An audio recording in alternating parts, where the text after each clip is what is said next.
ஒரு இஸ்மு, அதுக்கு பேர் தான் இஸ்முல் ஆதம், மகத்துவமிக்க பெயர்.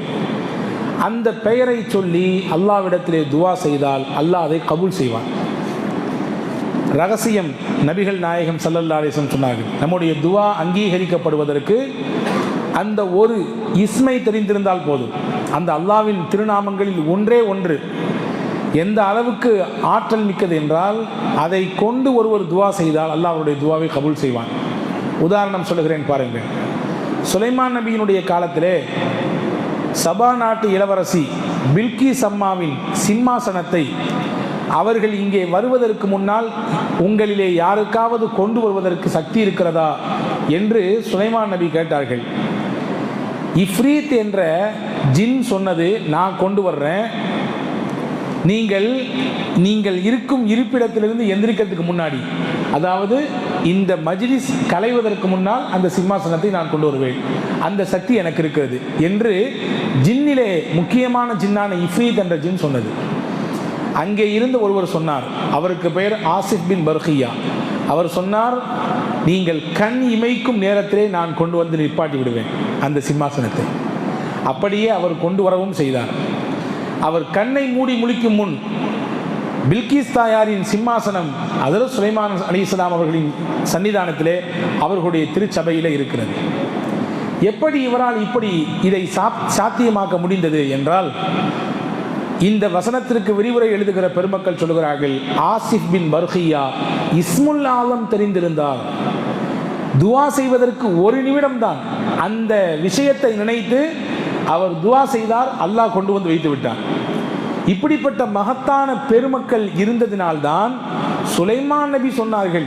அந்த வார்த்தை தான் இன்னைக்கு நம்ம எல்லாரும் வீடு கட்டினா எழுதுகிறோம், பைக் வாங்கினா எழுதிக்கிறோம், கார் வாங்கினா முன்னாடி போத்துக்கிறோம். என்ன பேர்? ஹாதா மின் ஃபத்லி ரப்பி சொன்னாங்களா? இதெல்லாம் நம்ம யூஸ் பண்ணுறோமா? என்ன அர்த்தம் இதற்கு? இது என்னுடைய இரட்சகனின் அருட்கொடை. இந்த வார்த்தை யார் சொன்னார்? ரெண்டு கருத்து இருக்கிறது. எப்படிங்க இதை கொண்டு வந்தீங்க அப்படின்னு சொல்லி சுலைமான் நபி ஆசிஃப் பின் பர்கியாவிடத்தில் கேட்டார்கள். அந்த ஆசிஃப் சொன்னார், அல்லாஹ் கொடுத்த பிச்சை இது, அல்லாஹ்வினுடைய அருள் கொடை இது என்று அவர் சொன்னார். இன்னொரு கருத்து இருக்கிறது, சுலைமான் நபி சொன்னாங்களாமா, இந்த மாதிரியான ஆசிஃபை போன்ற இறைநேசர்கள் என்னுடைய சபையில் இருப்பது அல்லாஹ் எனக்கு கொடுத்த பெரிய அருள் சொன்னாங்க. அன்புக்குரிய சகோதரர்களே, இங்கே நமக்கான செய்தி என்னன்னா, இஸ்முல் ஆலமுக்கு அவ்வளோ பெரிய பவர் இருக்குது, சக்தி இருக்கிறது. இஸ்முல் ஆலமை ஒருவர் தெரிந்துவிட்டால், அல்லாஹ்வின் அந்த குறிப்பிட்ட அந்த பெயரை ஒருவர் அறிந்துவிட்டால், அதன் மூலமான பலனை நம்முடைய பிரார்த்தனையிலே பார்க்க முடியும், அதனுடைய வெளிப்பாடை பார்க்க முடியும். இப்போ வாருங்கள், இந்த இஸ்முல் ஆலமுக்கும் ஆயத்துல் குர்சிக்கு என்ன தொடர்பு அப்படின்னு கேட்குறீங்களா? ஹஜ்ரத் ரசூலுல்லாஹி ஸல்லல்லாஹு அலைஹி வஸல்லம் அந்த மகத்தான பெயர் எது என்பதை பல்வேறு விஷயங்களிலே ஞாபகப்படுத்தினார்கள். அதில் முக்கியமாக சஹாபாக்கள் சொல்கிறாங்க, 3 சூறாவிலே இந்த இஸ்முல் ஆலம், 3 சூறாவில் 3 ஆயத்துகளிலே அல்லாஹ் இஸ்முல் ஆலமி சொல்லுகிறான். இதுதான் நபிகள் நாயகம் ஸல்லல்லாஹு அலைஹி வஸல்லம் சொன்னாங்க. 1 சூரா பக்ராவிலே வரக்கூடிய ஒரு வசனத்திலே இஸ்முல் ஆலமில் அல்லாஹ் சொல்லுகிறான். 2 சூரா ஆல இம்ரானிலே ஒரு ஆயத்திலே அல்லாஹ் இஸ்முல் ஆலமி சொல்லுகிறான். 3 தாஹா என்ற அத்தியாயத்திலே ஒரு வசனத்திலே அல்லாஹ் இஸ்முல் ஆலமி சொல்கிறான்.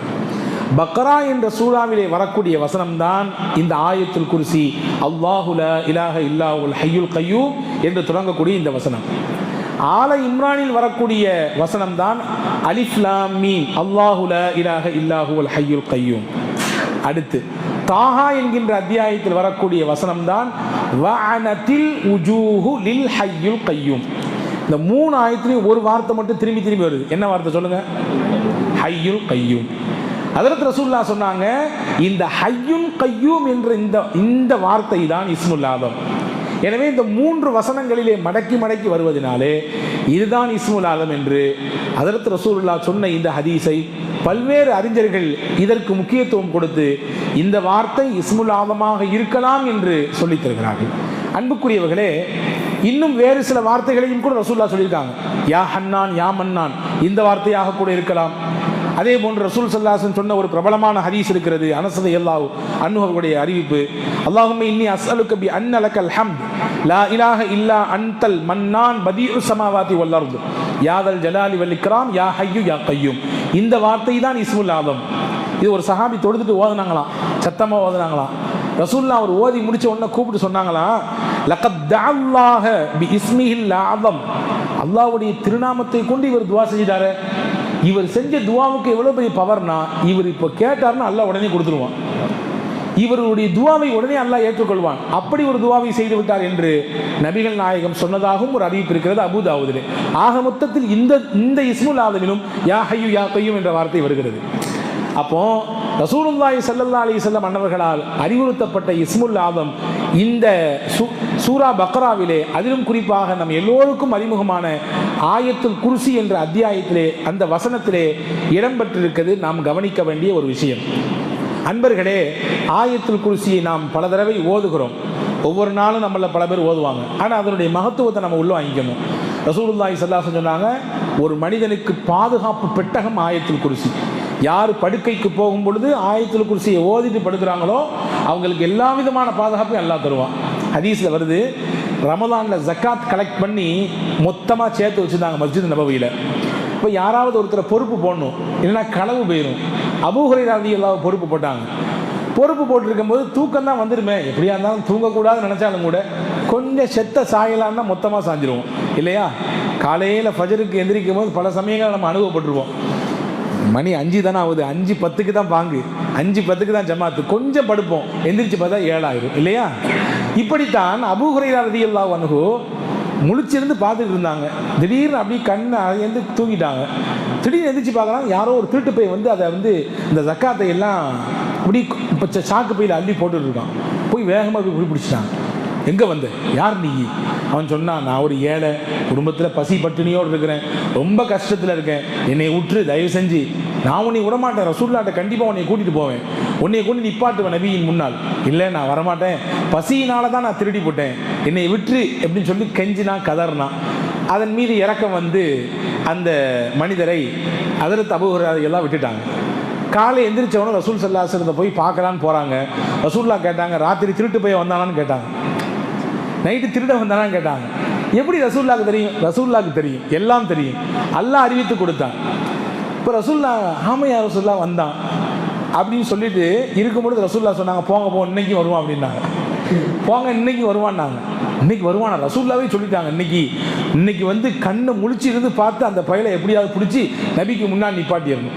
அதே மாதிரி பாருங்க, அதே டயத்தில் வந்து அல்ல நினைக்கும் பொழுது போய் பிடிச்சிட்டாங்க. மறுபடியும் அதே பாட்டு, அதே வறுமையினுடைய பாட்டு, என்னைய விட்டுரு, நான் ஒரு பெரிய ஏழை, குடும்பம்லாம் குழந்தைகள்லாம் இப்போ பசியோடு பட்டுணியாக இருக்கு, அதனால தான் வந்தேன், நேற்றே நீ ஏமாத்திட்டு போனேன், இன்னைக்கு உன்னை விட மாட்டேன் அப்படின்னு சொல்ல, அவன் வந்தவன் என்னை விட்டு உனக்கு என்னன்னாலும் செய்கிறேன், நான் நாளைக்கு வரவே மாட்டேன், இதோடு முடிஞ்சுன்னு சொன்னான். இறக்கப்பட்டு விட்டாங்க. மறுநாள் காலில் போனாங்க, அதே ரசூலுல்லாஹ் கேட்டாங்க, வந்தானான்ட்டு. ஆமாம் வந்தான், போயிட்டு வாங்க, இன்னைக்கு வருவான் போங்க அப்படின்னாங்க. ஹஜ்ரத் அபூ ஹுரைராவுக்கு வருத்தமாக போச்சு, என்னடா பொறுப்பு கொடுத்தா இந்த திருட்டு பையன் வருவான்னு சொல்கிறாங்க ரசூலுல்லாஹ்.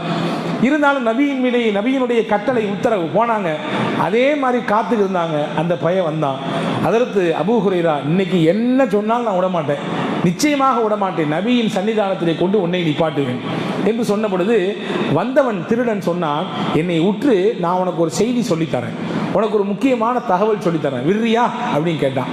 இல்மின் மீது பேராசை கொண்டவர்கள் சஹாபாக்கள். இன்னைக்கு நமக்கு தான் நேரம் காலம்லாம் சுருங்கி போச்சு. முன்னாடிலாம் கிளாஸ் வந்து பார்த்தீங்கன்னா 45 நிமிஷம், ஒரு பீரியட் வந்து 45 நிமிஷம். ஏன் 45 நிமிஷம் வச்சாங்க தெரியுமா? ஒருத்தருடைய சிந்தனையை கொண்டு வந்து 45 நிமிஷம் ஒரு இடத்துல வந்து குவித்து வைக்க முடியும். ஆனால் இன்னைக்கு அறிஞர்கள் சொல்கிறாங்க, அந்த சிந்தனையின் அளவுன்றது குறைஞ்சி போச்சு. இன்னைக்கு அதிகபட்சமாக ஒரு மனுஷனுக்கு 3 நிமிஷத்துக்கு மேலே ஒரு விஷயத்தில் சிந்தனை இருக்கிறது இல்லை. அப்படின்னா எல்லாரும் பார்க்குற மாதிரி தெரியுது, அசரத்து 3 நிமிஷம் தாண்டி ரொம்ப நேரம் ஆகிப்போச்சு அப்படின்னு. அந்த விஷயத்தை நாம் இங்கே கவனத்தில் கொள்ள வேண்டும். அன்புக்குரியவர்களே, இப்போ இல்மின் மீது தேட்டம் கொண்டவர்கள் சஹாபாக்கள். அவன் சொன்ன உடனே ஹஜ்ரத் அபூ ஹுரைரா என்ன சொல்லு அப்படின்னாங்க.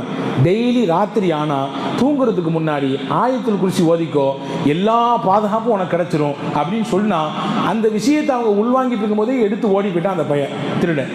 நபிகள் நாயகத்திலே வந்தார்கள். அபூ ஹுரைரா வந்தானா என்று கேட்டார்கள். ஆமா யார சொல்லலாம்னு சொன்னாங்க. சரி என்ன செய்தின்னு கேட்டாங்க. யார் சொல்ல, இன்னைக்கு இந்த மாதிரி நான் பிடிச்சி கொண்டு வந்து நிப்பாட்டலாம்னு நினச்சேன், அவன் ஒரு செய்தி சொல்லி தந்தான் இப்படி இப்படி அப்படின்னு சொல்லி. ஹதரத் ரசூல் சொன்னாங்க, உண்மையான விஷயத்தை சொல்லியிருக்கான், ஆயத்துல் குர்சி யார் ராத்திரி ஓதுறாங்களோ அவங்களுக்கு அல்லாஹ் பாதுகாப்பு தருவான் அப்படின்னு சொல்லிட்டு ஹதரத் ரசூல்லா கேட்டாங்க, வந்தது யாருன்னு தெரியுமா அபூ ஹுரைரான்னு கேட்டாங்க. தெரியாது அப்படின்னாங்க. ஹதரத் அபூ ஹுரைரா தாக்க ஷைத்தான் நாங்க, அவன் தான் ஷைத்தான், அவன் பெரிய பொய்யன், ஆனால் உண்மையை சொல்லிட்டு போயிட்டான் நாங்க. அவன் ஒரு பெரிய பொய்யன் தான் அவன், ஆனால் அவன் சொன்ன செய்தி உண்மையானது.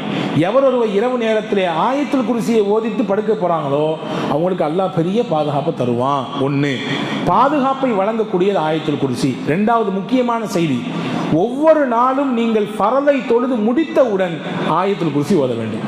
ரசூலுல்லாஹி ஸல்லல்லாஹு அலைஹி வஸல்லம் சொன்னாங்க, மன் கரா ஆயத்துல் குர்சி ஃபீ துபுரி குல்லி ஸலாத்தி மக்தூபா, ஒவ்வொரு ஃபரலான தொழுகைக்கு பிறகும் யார் ஆயத்துல் குர்சி ஓதுறாங்களோ அது அவரை சொர்க்கத்தில் போய் சேர்த்துரும். அவருக்கும் சொர்க்கத்துக்கும் இடையிலே ஒரே ஒரு தடை தான் இருக்கிறது. எந்த தடை தெரியுமா? மவுத் என்ற ஒரு தடை. மவுத் என்ற தடை நீங்கிவிட்டால் அவன் நேரம் எங்கே போயிடுவார்?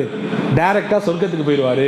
அப்படிப்பட்ட மகத்தான ஒன்று ஆயத்துல் குர்சி என்று அண்ணலம் பெருமானார் ஸல்லல்லாஹு அலைஹி வஸல்லம் சொன்னார். இப்போ பாதுகாப்பதற்கும் ஆயத்துல் குர்சி, நாளை மறுமையிலே சொர்க்கத்திலே நம்மை சேர்ப்பதற்கும் ஆயத்துல் குர்சி. ஆயத்துல் குர்சி சொல்கிறோமே, நம்ம என்னைக்காவது அதனுடைய அர்த்தத்தை உள்வாங்கியிருக்கிறோமா? அல்லாஹ் என்ன சொல்கிறான்? அல்லாஹு லா இலாஹ இல்லாஹுவல் ஹய்யுல் கய்யூம், அவனுக்கு இணை யாருமே இல்லை. அவன் யார்? ஹய்யுன், அவன் நித்திய ஜீவன். அவனுக்கு முன்னாடி யாரும் ஹயாத்தா இருக்கல. உலகம் ஒரு நாள் அழிஞ்சு போயிடும், அவன் மட்டும் ஹயாத்தா இருப்பான் இல்லையா? அல்லாஹ் குர்ஆனிலே சொல்கிறான், குல்லு மன் அலைஹா ஃபான் வ யப்கா வஜ்ஹு ரப்பிக தில் ஜலாலி வல் இக்ராம். உலகத்தில் உள்ள எல்லாம் அழிஞ்சிரும், எது மட்டும் பாக்கியா இருக்கும்? அல்லாஹ்வுடைய திருமுகம் மட்டும் பாக்கியா இருக்கும், அதெல்லாம் போயிடும். அப்போ உலகம் வர்றதுக்கு முன்னாடி அவன் ஹயாத்தா இருந்தான், உலகம் அழிஞ்ச பிறகு ஹயாத்தா இருப்பான். அவன் நித்திய ஜீவன். லா தஅஹுதுஹு சினத்துன் வலா நௌம், அவனுக்கு சின்ன தூக்கமும் கிடையாது, பெரிய தூக்கமும் கிடையாது. தூங்கினா என்ன ஆகிறது? கடவுள் என்பவன் உறங்கி போனால் உலகம் என்ன ஆகும்? கதி என்ன ஆகும்? நம்ம மூச்சு விட்டு மூச்சை வெளியே கொண்டு வர முடியுமா? கண்ணை மூடின நம்ம எல்லாமே போயிருதே. ஆக்சிடென்ட் ஏன் நடக்கிறது? விபத்து, ஒரு நிமிட கண் ஆயிருவதால் மொத்தமும் க்ளோஸ் ஆயிருது இல்லையா? அல்லாவுக்கு அந்த சின்ன உறக்கமும் கிடையாது, பெரிய உறக்கமும் கிடையாது. லஹு மாஃபிஸ் ஸமாவாத்தி வ மா ஃபில் அர்த், வான பூமியில் இருக்கும் எல்லாமே அவனுக்குத்தான் சொந்தம். உலகத்தில் யாரும் எதையும் சொந்தம் கொண்டாட முடியாது. எனக்குரியதுன்னு சொல்லிக்கலாம் வாழ்க்கை முடிகிற வரைய. நீங்கள் போயிட்டீங்கன்னா அந்த பேரை கூட மாற்றிடுவாங்க எல்லாத்தையும். நமக்கே பேர் மாறி போயிருமே. அப்துல்லான்னு பேர் வச்சிருக்கேன், எனக்கு என்னுடைய பேர் மையத்துன்னு மாறி போயிடும். எப்போ ஜனாசா தூக்க போறீங்க? நேரமாச்சே. என் அண்ணனே வந்து கேட்பான், எங்கள் சொந்தக்காரனே வந்து கேட்பான், ஜனாசாவை தூக்கலையா? யாருக்காண்டி வெயிட்டிங் ஜனாசா? என் பேரே மாறி போயிருது. அப்போ என் சொத்து பேர் எல்லாம் மாறி போயிடுது.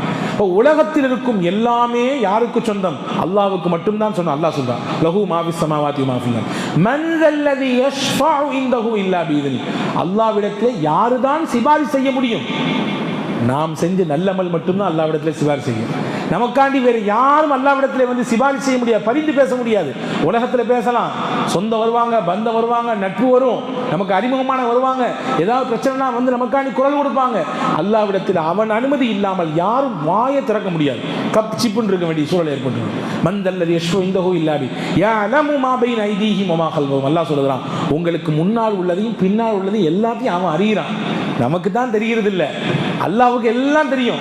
நம்ம என்ன செய்கிறோன்றது தெரியும், உள்ளத்தில் என்ன நினைக்கிறோன்னு தெரியும், நம்ம மறைச்சி வச்சதையும் தெரியும், பகிரங்கப்படுத்தியும் தெரியும்.